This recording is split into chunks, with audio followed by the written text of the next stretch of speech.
योग वासिष्ठ महारामायण वैराग्य प्रकरण 29वां सर्ग।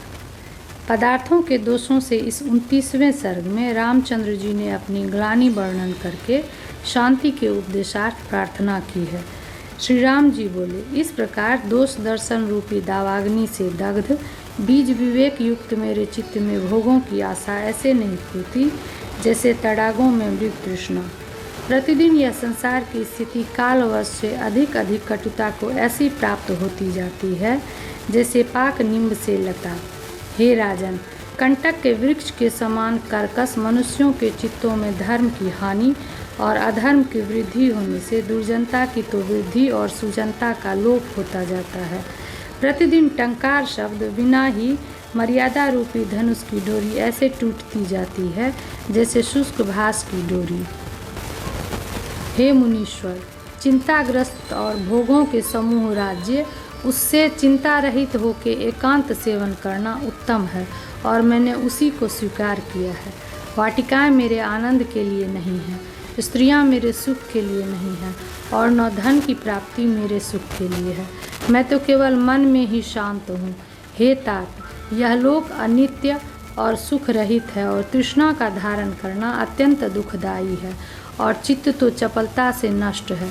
किस प्रकार मुझे शांति मिलेगी? न मैं मृत्यु से प्रसन्न होता हूँ और न जीवन से प्रसन्न, किंतु जैसा स्थित हूँ वैसा चिंता रहित स्थित रहूँगा।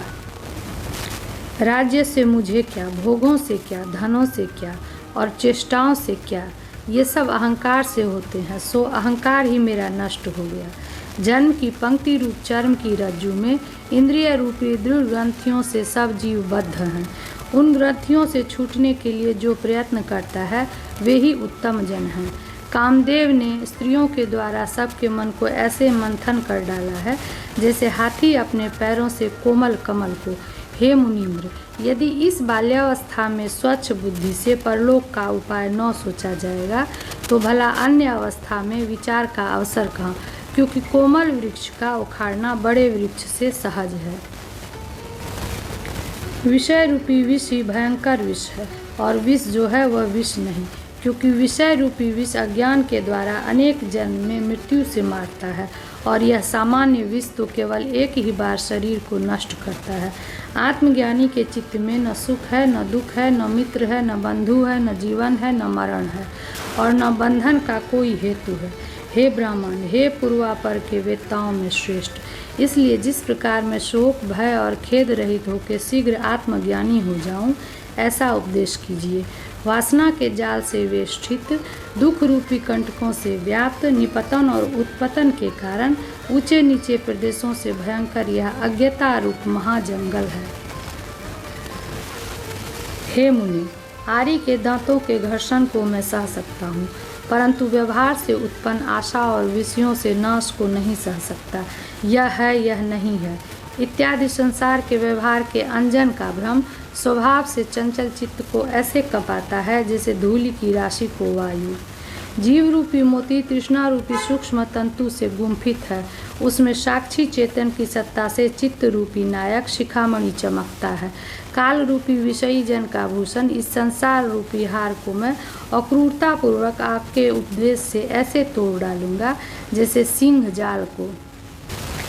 हे तत्वविदों में श्रेष्ठ, मेरे हृदय रूपी वन में आत्मा स्वरूप के खोलने के लिए प्रवृत्त जो मन है उसके अज्ञान रूपी कोहरा को विज्ञान रूपी सूर्य से दूर कीजिए। हे महात्मन, जैसे चंद्रमा के प्रकाश से अंधकार नहीं रह जाता, ऐसे ही इस संसार में कोई भी ऐसी दुष्ट मानसी व्यथा नहीं है जो महात्माओं के संग और उपदेश से न नष्ट हो जाए। यह आयु वायु के वेग से संचालित मेघ के पटल में लटकते हुए जल के बिंदु कण के समान क्षण भंगुर है। संपूर्ण भोग मेघ के समूह में विद्युत के समान चंचल है और युवावस्था के सब आनंद जल के प्रवाह के समान अस्थिर है। इस बात को मैंने इसी बाल्यावस्था में निश्चय करके चित्त में शांति प्राप्त होने के लिए अचल निश्चय किया है। इत्याकर्षे वासिष्ठ महारामायणे वाल्मीकिये देवदूतोक्ते मोक्षोपाये भाषानुवादे वैराग्य प्रकरणे सकल पदार्थानास्था प्रतिपादनं नाम 29 सर्गः।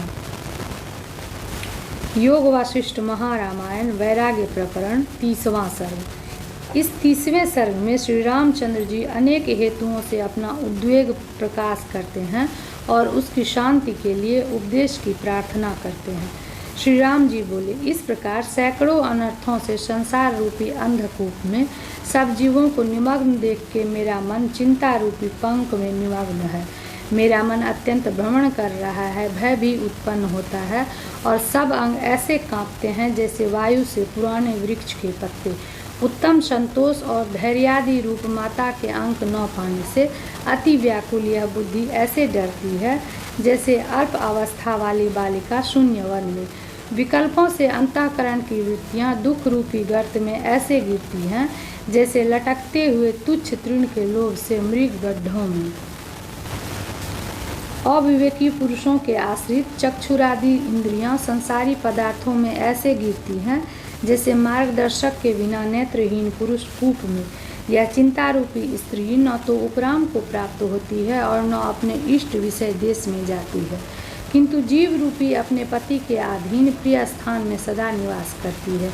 धीरता सब वस्तुओं को शिथिल करके कभी पदार्थों को त्यागती है और कभी पुनः धारण करती है। इस प्रकार यह पौष मास की लता के समान जर्जर हो गई है। सब स्वार्थ और परमार्थ को हस्त से नष्ट करके मेरे चित्त की यह स्थिति है। यह संसार की स्थिति अर्थ रूप से आत्मा को ग्रहण करके और अर्ध रूप से त्याग करके स्थित है। अर्थात इस समय मैं न तो संसार को त्याग ही सकता हूँ और न ग्रहण ही कर सकता हूँ। आत्म तत्व के अवलंबन से रहित मेरी मति इस समय ऐसे संशय दशा में ग्रस्त है जैसे शाखा रहित वृक्ष के ठूठ में यह संशय हो कि यह ठूठ है अथवा चोर है। इसी प्रकार बुद्धि यह निश्चय नहीं कर सकती कि यह आत्म तत्व है व नहीं। कृत्रिम भोग वेशधारी भुवनों में विहार करने वाला यह चंचल चित्त भ्रम को ऐसे नहीं त्यागता जैसे देवता अपने विमान को। हे साधो, परमार्थ में सत्य रूप देहादि उपाधि से शून्य और भ्रमर रहित वह कौन सा स्थिति का पद है कि जिसके प्राप्त होने पर शोक नहीं रहता। मित्र और माता पिता आदि सब दृष्ट और अदृष्ट फल में तत्पर हैं। ये सब संसारी ही व्यवहारों में निमग्न हैं। भला उत्तमता को कैसे प्राप्त हो? हे बहुमानद, पुण्य पाप और शोक मोहादि रूप से अंगों में लगे हुए संसार रूपी पंख में पुरुष किस तरह लिप्त न हो। हे भगवान, वह कौन सी दृष्टि है जिसका आश्रय लेकर तथा पाप रहित होकर जिससे आपके सदृश महात्मा जीवन मुक्त होकर इस संसार में विचरते हैं। भोगी पुरुष को विषय भय के लिए ही मोहित कर रहे हैं। यह क्षणभंगुर संसार के ऐश्वर्य भला कैसे कल्याणकारी हो सकते हैं। मोह रूपी हस्ती से गदली की हुई और कामादि कदमों से दूषित यह बुद्धि रूप तलाई कैसे निर्मल हो। इस संसार रूपी प्रवाह में व्यवहार करता हुआ मनुष्य कमल के पत्र के भीतर जल के समान बंधन को कैसे न प्राप्त हो। दूसरों के दुखों को अपने के समान और अपने दुखों को तृण के समान समझने वाला तथा कामादि वृत्तियों से पृथक पुरुष किस प्रकार उत्तमता को प्राप्त हो। अज्ञान रूपी महासमुद्र के पारंगत किस जीवन मुक्त महापुरुष के चरित्र का अनुसरण करने से और उसके कथन को उत्तम रीति से आचरण करने से मनुष्य दुख को नहीं प्राप्त होता। कौन सा नाश रहित कल्याणकारी मोक्ष पदार्थ है और कर्म उपासना आदि का कौन सा अविनाशी फल है और कैसे इस भयंकर संसार से वर्तना उचित है। हे प्रभु, मुझे कुछ तत्व पदार्थ का उपदेश कीजिए जिससे ब्रह्मा की चेष्टा रूप इस अव्यवस्थित जगत के आदि अंत में जो शेष वस्तु रहता है उसको मैं जानूं। हे ब्राह्मण, मेरे हृदयाकाश में चंद्रमा रूपी जो आभास सहित अंतःकरण है उसके अज्ञान का निर्विघ्नता से जैसे निवारण हो वैसा उपाय कीजिए। इस संसार में क्या त्यागने योग्य है और क्या ग्रहण करने योग्य है और वह कौन पदार्थ है जो न त्याज्य है न ग्राह्य है और इस चंचल चित्त की पर्वत के समान स्थिति कैसे हो। हे भगवान, अनेक प्रकार के खेद उत्पन्न करने वाली यह संसार रूपी महामारी बिना परिश्रम किस पवित्र मंत्र से शांत हो। आनंद रूपी वृक्ष की लता के सदृश देश काल के परिच्छेद से रहित पूर्ण चंद्र के समान अभ्यंतर की शीतलता को मैं कैसे प्राप्त करूं, जिस पूर्णता को प्राप्त होकर अंत में पूर्ण स्वरूप मैं पुनः कदापि इस संसार में शोच न करूं, ऐसा आप तत्वज्ञ महात्मा मुझे उपदेश करें। सर्वोत्तम आनंद पद में निरंतर स्थिति से शून्य जीव के नाना प्रकार के विकल्प ऐसे अत्यंत दुर्दशा करते हैं जैसे वन में कुत्ते शरीर की। इत्याकर्षे वासिष्ठ महारामायणे वाल्मीकिये देवदूतोक्ते मोक्षोपाय भाषानुवादे वैराग्य प्रकरणे प्रयोजन कथनं नाम 63 सर्गः। योग वासिष्ठ महारामायण वैराग्य प्रकरण 30वां सर्ग। इस 30वें सर्ग में श्री रामचंद्र जी अनेक हेतुओं से अपना उद्वेग प्रकाश करते हैं और उसकी शांति के लिए उपदेश की प्रार्थना करते हैं। श्री राम जी बोले, इस प्रकार सैकड़ों अनर्थों से संसार रूपी अंधकूप में सब जीवों को निमग्न देख के मेरा मन चिंता रूपी पंख में निमग्न है। मेरा मन अत्यंत भ्रमण कर रहा है, भय भी उत्पन्न होता है और सब अंग ऐसे कांपते हैं जैसे वायु से पुराने वृक्ष के पत्ते। उत्तम संतोष और धैर्यादि रूप माता के अंक न पाने से अति व्याकुल यह बुद्धि ऐसे डराती है जैसे अल्प अवस्था वाली बालिका शून्य वन में। विकल्पों से अंतःकरण की वृत्तियां दुख रूपी गर्त में ऐसे गिरती है जैसे लटकते हुए तुच्छ तृण के लोभ से मृग गड्ढों में। अविवेकी पुरुषों के आश्रित चक्षुरादिक इंद्रियां संसारी पदार्थों में ऐसे गिरती हैं जैसे मार्गदर्शक के बिना नेत्रहीन पुरुष कूप में। यह चिंता रूपी स्त्री न तो उपराम को प्राप्त होती है और न अपने इष्ट विषय देश में जाती है, किंतु जीव रूपी अपने पति के अधीन प्रिय स्थान में सदा निवास करती है। धीरता सब वस्तुओं को शिथिल करके कभी पदार्थों को त्यागती है और कभी पुनः धारण करती है। इस प्रकार यह पौष मास की लता के समान जर्जर हो गई है। सब स्वार्थ और परमार्थ को हस्त से नष्ट करके मेरे चित्त की यह स्थिति है। यह संसार की स्थिति अर्थ रूप से आत्मा को ग्रहण करके अर्ध रूप से त्याग करके स्थित है। अर्थात इस समय में मैं न तो संसार को त्याग ही सकता हूँ और न ही ग्रहण कर सकता हूँ।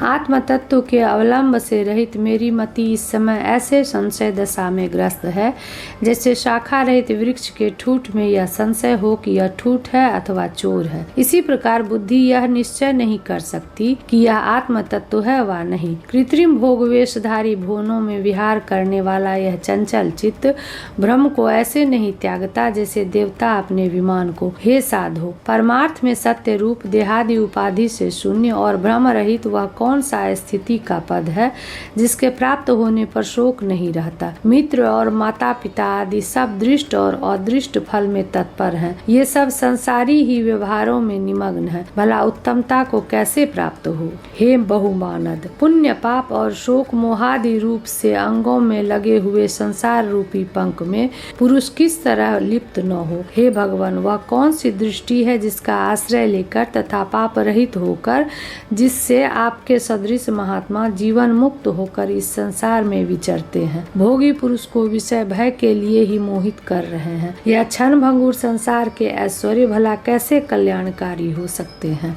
मोह रूपी हस्ती से गदली की हुई और कामादि कदमों से दूषित यह बुद्धि रूप तलाई कैसे निर्मल हो? इस संसार रूपी प्रवाह में व्यवहार करता हुआ मनुष्य कमल के पत्र के भीतर जल के समान बंधन को कैसे न प्राप्त हो? दूसरों के दुखों को अपने के समान और अपने दुखों को तृण के समान समझने वाला तथा कामादि वृत्तियों से पृथक पुरुष किस प्रकार उत्तमता को प्राप्त हो? अज्ञान रूपी महासमुद्र के पारंगत किस जीवन मुक्त महापुरुष के चरित्र का अनुसरण करने से और उसके कथन को उत्तम रीति से आचरण करने से मनुष्य दुख को नहीं प्राप्त होता? कौन सा नाश रहित कल्याणकारी मोक्ष पदार्थ है और कर्म उपासना आदि का कौन सा अविनाशी फल है और कैसे कैसे इस भयंकर संसार में वर्तना उचित है।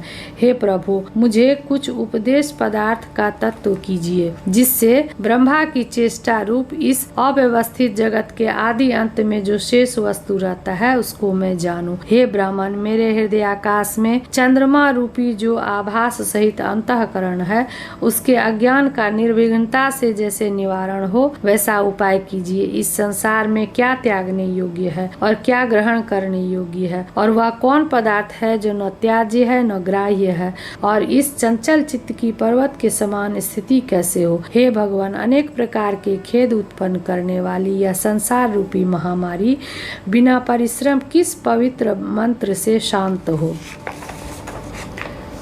आनंद रूपी वृक्ष की लता के सदृश देश काल के परिच्छेद से रहित पूर्ण चंद्र के समान अभ्यंतर की शीतलता को मैं कैसे प्राप्त करूं, जिस पूर्णता को प्राप्त होके अंत में पूर्ण स्वरूप में पुनः कदापि इस संसार में सोच न करूं, ऐसा आप तत्वज्ञ महात्मा मुझे उपदेश करे। सर्वोत्तम आनंद में अत्यंत निरंतर स्थिति से शून्य जीवन के नाना प्रकार के विकल्प ऐसे अत्यंत दुर्दशा करते हैं, जैसे वन में कुत्ते शरीर की। इत्याकर से वासिष्ठ महारामायणे वाल्मीकिये देवदूतोक्ते मोक्षोपाय भाषानुवादे वैराग्य प्रकरणे प्रयोजन कथनं नाम 33तमः सर्गः।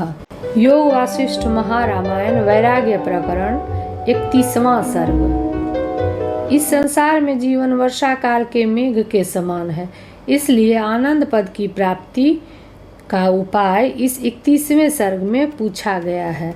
उच्च वृक्ष के चंचल पत्र में लटकते हुए जलबिंदु के समान क्षणभंगुर तथा शिव जी के मस्तक के भूषण चंद्रकला के समान दुर्लक्ष्य और धान्य के खेत में शब्दायमान मेढक के कंठ के समान नश्वर इस आयु और शरीर में तथा सुजन मित्र और बंधुओं के समागम रूपी जाल के सदृश भंगुर वृक्ष लताओं के समूह में स्थिरता के लिए कौन सा उपाय व गति है।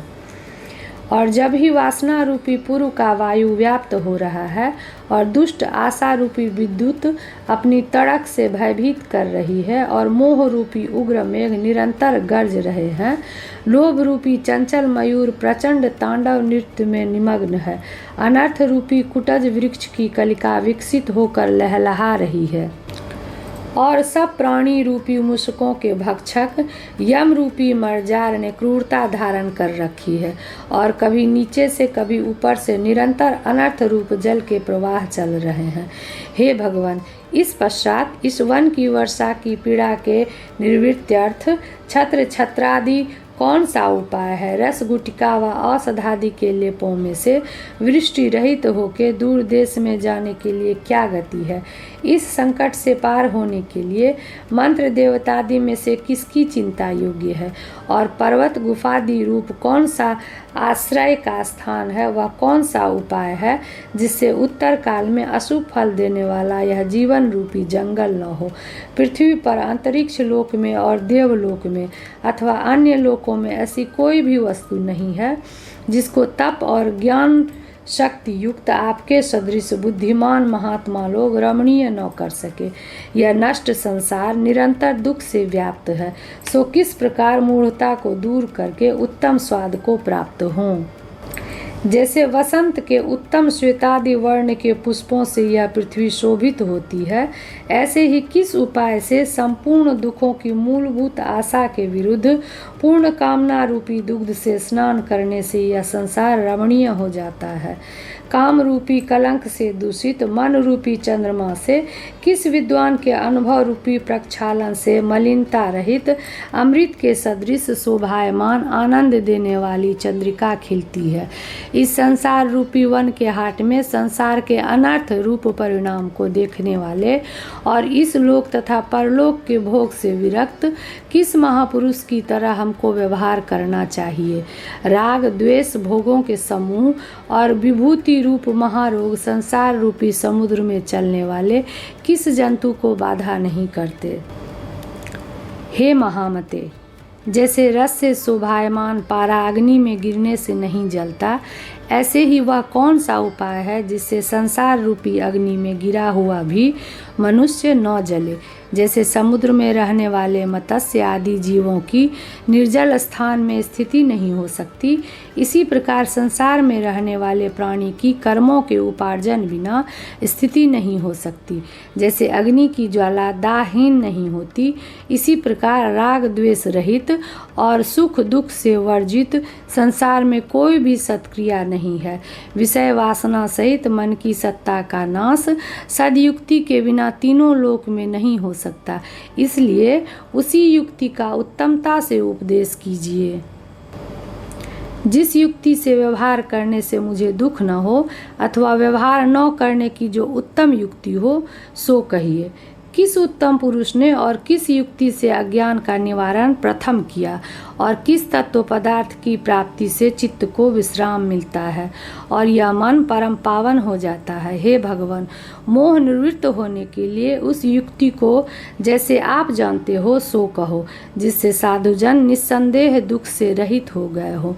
अथवा हे ब्राह्मण, वैसी कोई युक्ति नहीं है, अथवा है भी तो प्रत्यक्ष मुझसे कोई नहीं कह सकता। अथवा उस अनुत्तम विश्रांति को मैं यदि स्वयं नहीं प्राप्त कर सकता तो मैं सब चेष्टाओं को त्याग कर और अहंकार रहित होकर न तो भोजन करूंगा, न जल पीऊंगा, न वस्त्र धारण करूंगा और न स्नान दान और न शयनादि कोई व्यापार करूंगा, न किसी कार्य में, न संपत्तियों में, न विपत्तियों में और न किसी अवस्था में स्थिर होता हूँ। हे मुने, मैं शरीर त्याग के सिवाय और कुछ नहीं चाहता, अर्थात शरीर त्याग के लिए अनशन व्रत करूंगा। शोक ममता और मत्सर से रहित होके सब वाणी आदि के व्यापार से शून्य केवल मौन होके भित्ति में चित्र के समान अर्पित हो जाऊंगा। इसके अनंतर क्रम से श्वास का गमन और आगमन और चेतना को त्याग कर अवयवों का संस्थान रूप सब अनर्थों का मूल इस शरीर को ही छोड़ दूंगा। न मैं इस संसार का हूँ और न यह संसार मेरा है, तथा न मैं दूसरे का हूँ और न दूसरा मेरा है। मैं तैल रहित दीपक के समान शांत हो जाऊंगा। यह सब त्याग के इस शरीर को भी त्याग दूंगा। महान विचारशील और उदार चित्त, निर्मल और शीतल किरण संयुक्त चंद्रमा के समान अभिरमणीय अति सुंदर श्री रामचंद्र जी इतना कहके जैसे मयूर के का वाणी बोल के श्रम के कारण से मेघों के सन्मुख चुप हो जाता है, ऐसे ही महात्मा गुरु वशिष्ठ आदि के सन्मुख मौन हो गए। इत्याकर्षे वासिष्ठ महारामायणे वाल्मीकीय देवदूतोक्ते मोक्षोपाय भाषानुवादे वैराग्य प्रकरणे राघव प्रश्नो नाम 31तमः सर्गः।